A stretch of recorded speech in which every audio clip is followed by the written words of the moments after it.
Overkill reviews again. I'm Blayne Smith, and this week I've got a stool that spins.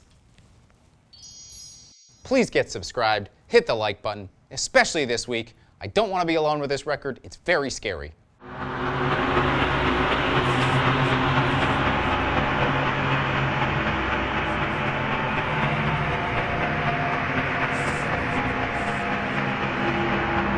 See? I'm spooked over here. Spooked. Man, it's going to be a real tongue twister of a week over here, because I've got BLUT AUS NORD's Deus Salutis Meæ, I think. I don't know how to pronounce an ash. I don't speak Latin. Maybe tell me? Hey, whatever it's called, it's out today on Debamur Morti. Jesus Christ. These French black metalers hooked me when I first heard Memoria Vetusta 2. And then I began the process that every black metal fan is familiar with, especially when the band name is literally Blood from North in German. That process is, of course, immediately Googling BLUT AUS NORD plus NSBM, BLUT AUS NORD plus racist, BLUT AUS NORD plus controversy, BLUT AUS NORD plus saying dicey shit at a festival while draped in a flag. But, luckily, they had no priors, and the rap sheet came up clean. The only skeletons in these guys' closets are their old records, which are a whole catalog of genre-defining, genre-pushing, atmospheric / black / industrial / While technically there are other members, this is the work of one French dude primarily, Vinzval, who literally sometimes just makes the whole album himself. Deus Salutis Meæ, I'm going to go with that, translates to God of my salvation, and is one of those mentioned solo ones. There's such a wide range of their albums, we can't really assume too much, although if you're familiar with the catalog, the album cover might tip you off a little bit. But to the rest of you, I'm being unnecessarily esoteric, so let's hear some of this. Now, it's been brought to my attention that a while back when I was reviewing the new Cradle of Filth record, I was saying the album title wrong. Cryptorania marks the 12th album. Apparently, it is not Cryptorania like Transylvania. It is Crypto-Rihanna like, I don't know, where they'll bury Rihanna. Now this was my fault because I'm dumb and don't care. But from this day forward, it's nothing but staunch professionalism from me. So, up first, we've got one of 3 ambient tracks that cut this album up. It's called... Fuck, never mind. Let's go on to the second song.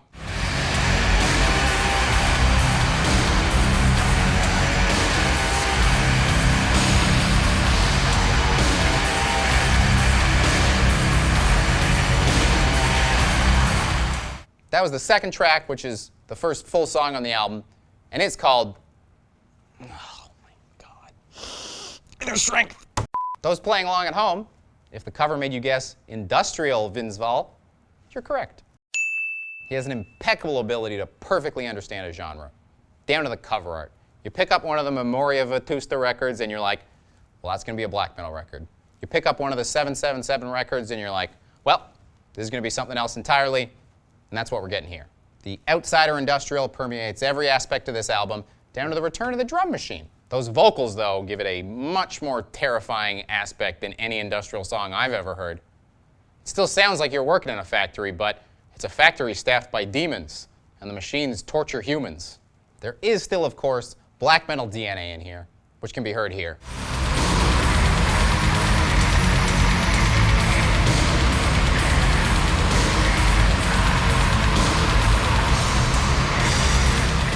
But even this still has that droning tone behind it, and the drum machine's just relenting, uncaring pounding give it a kind of almost tribal feel that make it something else entirely.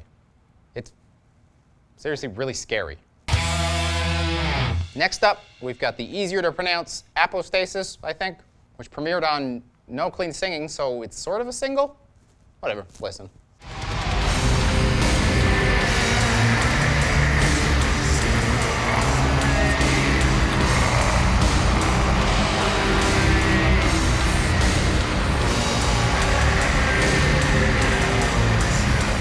This song is so incredibly dense, I feel like it's like one of those insane sandwich cross-sections from Binging with Babish. The layering of the vocals, the moaning with the inhuman growl over top, it's really disturbing. And man, that drum machine is still there. not caring about you at all. Most of the time in black metal, when someone uses a drum machine, it's because they're weird and need to replace a drummer because they don't get along well with others. Not Vinzval, though. When he uses a drum machine, he uses it as a drum machine, which is, you know, what it's for. And of course, there's some terrifying guitar to go with it.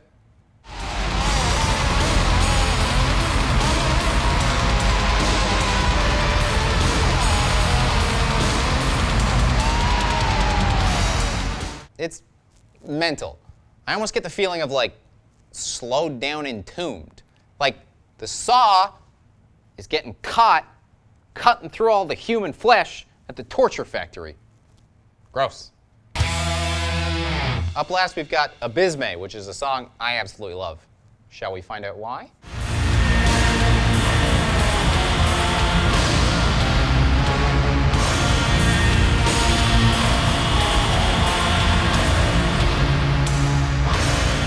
Damn, that riff though, eh? The doominess of it, combined with the industrial feel over the whole album, creates a really cool drone song. It's especially unique because falling between the first three and the last three tracks, this is basically the only reprieve you get from the horrors that await you. Let's check out some more.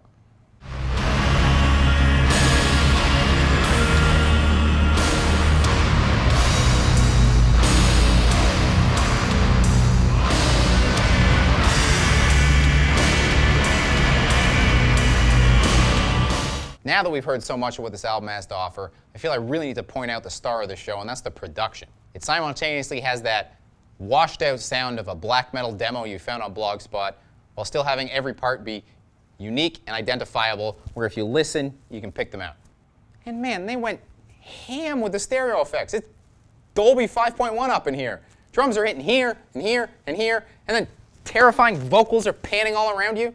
You're really going to miss out on all that if you're listening on tiny laptop speakers. So, if you've been waiting for a special occasion to go out and buy those Beats by Dr. Dre you've had your eyes on, go out and buy some Sennheisers, because they're better than everything. And then email Sennheiser and tell them to sponsor me. So it's amazing, right? 5 out of 5.